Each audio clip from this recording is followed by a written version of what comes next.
ଗଞ୍ଜାମ ଜିଲ୍ଲା ଠିକାଦାର ସଂଘର ସାଧାରଣ ଅଧିବେଶନ। ଗଞ୍ଜାମ ଜିଲ୍ଲା ବ୍ରହ୍ମପୁର ସ୍ଥାନୀୟ ଆମ୍ବପୁଆ ସ୍ଥିତ ରାଧାଶ୍ୟାମ ମନ୍ଦିର ପ୍ରାଙ୍ଗଣରେ ଗଞ୍ଜାମ ଜିଲ୍ଲା ଠିକାଦାର ସଂଘର ସାଧାରଣ ଅଧିବେଶନ ଅନୁଷ୍ଠିତ ହୋଇଯାଇଅଛି।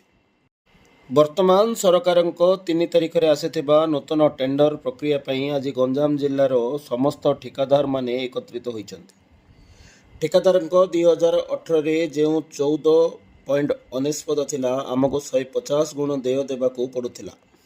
ବର୍ତ୍ତମାନ ସରକାର ଯେଉଁ ଏପିଏସ୍ କାଟୁଛନ୍ତି, କାମ ସାରିବା ପରେ ଫେରାଯାଉ, ଯେପରିକି ପୂର୍ବରୁ ଫେରାଯାଉଥିଲା, ମନ ଇଚ୍ଛା କଟାଯାଉଥିବା ଏପିଏସ୍କୁ ନିର୍ଦ୍ଦିଷ୍ଟ ରଖାଯାଇ, ଯାହାଫଳରେ ଠିକାଦାରମାନେ ଉପକୃତ ହୋଇପାରିବେ ବୋଲି ସଂଘର ସାଧାରଣ ସମ୍ପାଦକ ଗୋପାଳ ରାଓ ଦୋରା କହିଥିଲେ। ସରକାର ବର୍ତ୍ତମାନ ଯେଉଁ ମରଣାନୀତି ନିୟମ ଆଣିଛନ୍ତି, ଠିକାଦାରମାନେ ବହୁ କ୍ଷତି ସହିବାକୁ ପଡ଼ୁଛି, ଯାହାଫଳରେ କାମ ନିମ୍ନମାନର ହେଉଛି। ଏଥିପାଇଁ ସରକାର ଦୃଷ୍ଟି ଦେବା ପାଇଁ ସହ ସମ୍ପାଦକ ଗୋପାଳ କୃଷ୍ଣ ପଣ୍ଡା କହିଥିଲେ। ଠିକାଦାରମାନେ ପେଟପାଟଣା ପାଇଁ ସଂଘର୍ଷ କରୁଛନ୍ତି, କିନ୍ତୁ ସେମାନଙ୍କୁ ଅଣଦେଖା କରୁଛନ୍ତି। ଦେଶରେ ଉନ୍ନତିରେ ଠିକାଦାରମାନଙ୍କର ଭୂମିକା ଅତୁଳନୀୟ ରହିଥାଏ। ଯଦି ସରକାର ଏଥିପ୍ରତି ଦୃଷ୍ଟି ନିଅନ୍ତି, ତାହେଲେ ଆଗାମୀ ଦିନରେ ଠିକାଦାର ସଂଘ ରାଜରାସ୍ତାକୁ ଓହ୍ଲାଇବ ବୋଲି ଏ-କ୍ଲାସ ଠିକାଦାର ନୀଳାଞ୍ଚଳ ସାହୁ କହିଥିଲେ। ଉକ୍ତ ସାଧାରଣ ଅଧିବେଶନରେ ସଭାପତି ଉମାକାନ୍ତ ସାହୁ, ଉପସଭାପତି ସଂଗ୍ରାମ ପଟ୍ଟନାୟକ, ନୀଳ ସାହୁ, ଦେବାଶିଷ ପାତ୍ର, ବାଲ୍ୟରାମ ଦଳେଇ, ମଙ୍ଗୁଳା ପାତ୍ର, ଦନାର୍ଦ୍ଦନ ଦାସ ସମେତ ଗଞ୍ଜାମ ଜିଲ୍ଲାର 1000ରୁ ଉର୍ଦ୍ଧ୍ୱ ଠିକାଦାରମାନେ ଉପସ୍ଥିତ ଥିଲେ।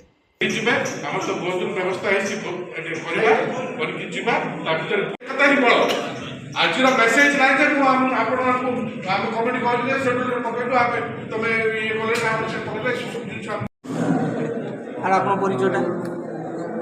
জি গোপাল রাও দোরা, গঞ্জাম জেলা ঠিকাদার সংঘ সাধারণ সম্পাদক। কোণ কলে স্যার আজকের কার্যক্রম? আজির আমার এই সাধারণ অধিবেশন গঞ্জাম জেলা ঠিকাদার সংঘর মুখ্য আজির মুখ্য বিষয় হল সরকার আমার যে 3 তারিখে যে নূতন টেন্ডর প্রণালী প্রক্রিয়া আরম্ভ করছেন, সে তাপাই বলিকি আমি সমস্ত আজ গঞ্জাম জেলা ঠিকাদার মানে আজ বসলু, শহ ঠিকাদার আজ আসলে। সরকারଙ୍କର 2018ରେ ଯେଉଁ 14.99 ନିୟମ ଥିଲା, ଆମକୁ 150% ବାନ୍ଧିବା ପାଇଁ ହେଇଥିଲା। ସେଟାକୁ ଆମେ ଡିମାଣ୍ଡ କରୁଥିଲୁ ଯେ 14.99ରେ ଉଠାନ୍ତୁ, ସେଡ୍ୟୁଲ୍ ରେଟ୍ କରନ୍ତୁ, ଆଉ ଏପିଏସ୍ଟା କୋହଳ କରନ୍ତୁ। କିନ୍ତୁ ସରକାର କ'ଣ କଲେ, ବର୍ତ୍ତମାନ ଏପିଏସ୍ଟା କିଛି ଅଂଶ କୋହଳ କରିଦେଲେ, ଆମକୁ ଖୋଲା ମଇଦାନ ବା ଟୋଟାଲ ଫ୍ରି କରିଦେଲେ କାଟିବା ପାଇଁ। ଯାହାଦ୍ୱାରା ଆମେ ବର୍ତ୍ତମାନ ଏବେ ଟେଣ୍ଡର ଗୁଡ଼ାକ ଯେତେଟା ହେଲାଣି, 20 ଦିନ ଭିତରେ ସବୁ 58%, 30%, 40% କାଟିକି ଧ୍ୱଂସାଭିମୁଖ ହେଇ, କାରଣ ଆମକୁ ରାଜରାସ୍ତାକୁ ଛାଡ଼ିଦେଲେ ସରକାର ପ୍ରତିବନ୍ଧକ ନ ଦେଇକି। ତେଣୁ ଆମେ ଆଜି ସରକାରଙ୍କୁ ନିବେଦନ କରୁଛୁ, ଆମେ ଠିକାଦାର କାର୍ଯ୍ୟ କରି ଆସୁଛୁ ଆଜିକୁ ପ୍ରାୟ 20-25 ବର୍ଷ ହେଲା। ତା ସହିତ ନୂଆ ଠିକାଦାର ଆସିଛନ୍ତି। ଆମେ ଯେଉଁ ସରକାର ଆସିଲେ ସେ ସରକାର ସହିତ ଆମେ ମିଳିକି ଚାଲିଛୁ, ତାଙ୍କୁ ସହଯୋଗ କରିକି ଆସିଛୁ। ଆମେ ସରକାରଙ୍କୁ ନିବେଦନ କରୁଛୁ ଯେ ଏ ଯେଉଁ ଫ୍ରି ମଇଦାନଟାକୁ ଅଟକେଇକି ଫ୍ରି କଲେ, ମାନେ ଆମକୁ କୋହଳ କଲେ, ଏପିଏସ୍ କୋହଳ କଲେ ସତ, କିନ୍ତୁ ଆମର ଯେଉଁ ଫ୍ରି କରିଦେଲେ, ଫ୍ରି ନ କରି ଯେଉଁଟାକି ଗୋଟେ ଲିମିଟେଡ଼ ଭାବେ ସେଡ୍ୟୁଲ୍ ରେଟ୍ କରନ୍ତୁ, କିମ୍ବା କିଛି ଲିମିଟେଡ଼ କରିକି ଯଦି କରିବେ ବୋଲେ ଆମେ ସମସ୍ତେ ଠିକାଦାର ଉପକୃତ ହେବୁ। ତା ସହିତ ଆମର ପେଟପାଟଣା କଥା ଏଇଟା ଆମେ ନିଶ୍ଚିତ ଭାବେ ସରକାରଙ୍କୁ ନିବେଦନ କରିବୁ। ଆଜି ଆମର ଜିଲ୍ଲାରେ ହେଲା, ପ୍ରତ୍ୟେକ ଜିଲ୍ଲାରେ ଭାଇମାନେ କଲେଣି, ଆମର ଠିକାଦାର ଭାଇମାନେ। ତାପରେ ଆମର ଜିଲ୍ଲା ସଂଘ, ରାଜ୍ୟ ସଂଘ ଅଛି, Odisha all Odisha contractor association ଅଛି। ଆସୋସିଏସନ୍ ସହିତ ଆମେ ତାଳ ମିଳେଇ ସରକାରଙ୍କୁ ନିଶ୍ଚିତ ଭାବେ ନିବେଦନ କରିବୁ ଯେ ଆମର ଏଇ ଯେଉଁ ନିୟମ କରିଛନ୍ତି, ଏ ନିୟମଟାକୁ ପରିବର୍ତ୍ତନ କରି ଆମର ଠିକାଦାର ଭାଇମାନଙ୍କର ହିତ ଓ ମଙ୍ଗଳକୁ ଦେଖନ୍ତୁ। ଆମେ ସରକାରଙ୍କୁ ସବୁବେଳେ ସାହାଯ୍ୟ କରି ଆସିବୁ, ସାହାଯ୍ୟ କରିବୁ। ধন্যবাদ স্যার। আপনার পরিচয়টা? ଗୋପାଳ କୃଷ୍ଣ ପଣ୍ଡା, ଏ-କ୍ଲାସ କଣ୍ଟ୍ରାକ୍ଟର ଆଉ ଗଞ୍ଜାମ ଜିଲ୍ଲା ଠିକାଦାର ସଂଘର ସହସମ୍ପାଦକ। কোণ কলে স্যার আজকের কার্যক্রম? ଦେଖନ୍ତୁ, ଆମର ପୂର୍ବରୁ 14.99 ଥିଲା, ଆମେ 150% ବାନ୍ଧୁଥିଲୁ ଏପିଏସ୍। ସରକାର ବର୍ତ୍ତମାନ ସେଟା ଉଠାଇ ଦେଇଛନ୍ତି, ଭଲ କଥା।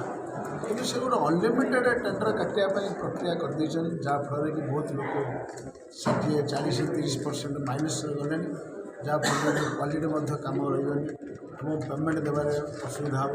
ଏବଂ ଯେଉଁ କଣ୍ଟ୍ରାକ୍ଟରଙ୍କର କିଛି ପରସେଣ୍ଟ ଏପିଏସ୍ ସେ ସିକ୍ୟୁରିଟି ଡିପୋଜିଟ୍ ସହିତ ମିଶାଇ ଦେଇଛନ୍ତି, ଯେଉଁଟାକି 5 ବର୍ଷ 7 ବର୍ଷ ରୁଟିନ୍ ମେଣ୍ଟେନାନ୍ସ ସରିଲା ପରେ ମିଳିବ।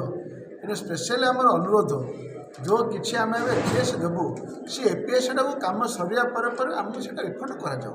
କେବଳ ଆମର ଇଏମ୍ଡି ସିକ୍ୟୁରିଟି ଯେଉଁ ନିୟମ ପ୍ରକାର ଆମର ରହିବା କଥା ପ୍ରିଭିୟସ୍ ରହୁଥିଲା ସେ ପ୍ରକାର ରହୁ, ସେଥିରେ କଣ୍ଟ୍ରାକ୍ଟର ଉପକୃତ ହେବେ।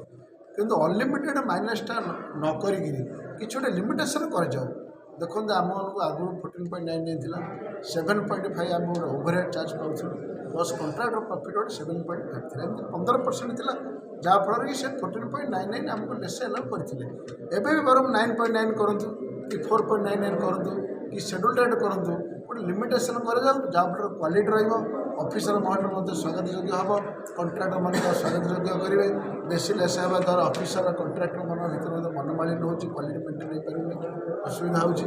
ତେଣୁ ଆମର ସ୍ପେଶାଲ ଅନୁରୋଧ ସରକାରଙ୍କୁ ଯେ ଲିମିଟେସନ୍ ଅଣାଯାଉ ଏବଂ ଯେଉଁ କିଛି ଆଂଶିକ ଏବେ ଏପିଏସ୍ ନେଉଛନ୍ତି ତାକୁ ଆଫ୍ଟର 1 ଇୟର୍ ଫେରାଯାଉ, ସେଇଟା ଆମର ଅନୁରୋଧ। ନହେଲେ କଣ୍ଟ୍ରାକ୍ଟର ବାଧ୍ୟ ହେବେ, ଆନ୍ଦୋଳନ ରାସ୍ତାକୁ ଓହ୍ଲାଇବେ, ସମସ୍ତେ ମିଶିବେ।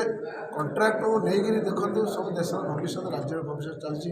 ଲେବରମାନେ ବଞ୍ଚୁଛନ୍ତି, ଗାଡ଼ିବାଲା ବଞ୍ଚୁଛନ୍ତି, ପିଚୁବାଲା ବଞ୍ଚିଲେ, ପେଭରବାଲା ବଞ୍ଚିଲେ, ଟାଇଲବାଲା ବଞ୍ଚିଲେ, ସିମେଣ୍ଟ ସେଲ୍ ହେଲା, ରଡ଼୍ ସେଲ୍ ହେଲା, ଆଦି ଲୋକମାନଙ୍କର ଗମନାଗମନ ସୁବିଧା ହେଇପାରିଲା, ଲୋକମାନେ ଆରାମରେ ବି ଯାଇପାରିଲେ, ସରକାରଙ୍କ ମଧ୍ୟ ଉପକୃତ ହେଲା, ସମସ୍ତେ ଉପକୃତ ହେଉଛନ୍ତି। ଯଦି କଣ୍ଟ୍ରାକ୍ଟରମାନେ ମରିଯିବେ, ତାକୁ ଯଦି ଖାଇବାକୁ ପାଇବେ ତାହେଲେ କେମିତି ଚାଲିବ, ସମସ୍ତେ ବଞ୍ଚିବେ କେମିତି? ତେଣୁ ପେଟ ପାଟଣା ନୀତି ଦୃଷ୍ଟିରୁ ସ୍ପେଶାଲ ଅନୁରୋଧ, ଲିମିଟେସନ୍ ଗୋଟେ ରଖାଯାଉ ଏବଂ ଏପିଏସ୍ଟା ଆଂଶିକ ମାତ୍ରାରେ କଟାଯାଉ, ତାକୁ ନିଶ୍ଚିତ ଫେରାଯାଉ, ତାହେଲେ କଣ୍ଟ୍ରାକ୍ଟର ଉପକୃତ ହେବେ। ଆମର ସରକାରଙ୍କ ପାଖରେ ଏଇଟା ଅନୁରୋଧ। ଧନ୍ୟବାଦ। ସାର୍ ଆପଣଙ୍କ ପରିଚୟଟା ନୀଳାଚଳ ସାହୁ ଏ କ୍ଲାସ୍ କଣ୍ଟ୍ରାକ୍ଟର, ଗଞ୍ଜାମ ଜିଲ୍ଲାର ସେକ୍ରେଟାରୀ। କ'ଣ କହିବେ ସାର୍ ଆଜି କାର୍ଯ୍ୟକ୍ରମ ଉପରେ? ଓଡ଼ିଶା ଦିନେ ଥିଲା, ଏ ଓଡ଼ିଶାର କଣ୍ଟ୍ରାକ୍ଟର ମାନେ ଓଡ଼ିଶା ରୋଡ଼ ରାସ୍ତାରେ 1 ନମ୍ବରକୁ ନେଇଥିଲେ ସାରା ଭାରତରେ। ଆଜି ସରକାର ଯେଉଁ ନିୟମ ନୀତି ଆଣିଛନ୍ତି, ବର୍ତ୍ତମାନ ସେ ନୀତି ହେଲେ ତଳତଳାନ୍ତ ହେବ, ରୋଡ଼ ରାସ୍ତା ଆଉ କେହି କଣ୍ଟ୍ରାକ୍ଟର କରିପାରିବେ ନାହିଁ। ତେଣୁ ସରକାରକୁ ମୁଁ ରିକ୍ୱେଷ୍ଟ କରୁଛି, ବାରମ୍ବାର ରିକ୍ୱେଷ୍ଟ କରୁଛି, ଏ ନିୟମ ପ୍ରତ୍ୟାହାର କରନ୍ତୁ, 4.99 କରିବାକୁ ବାଧ୍ୟ ହୁଅନ୍ତୁ।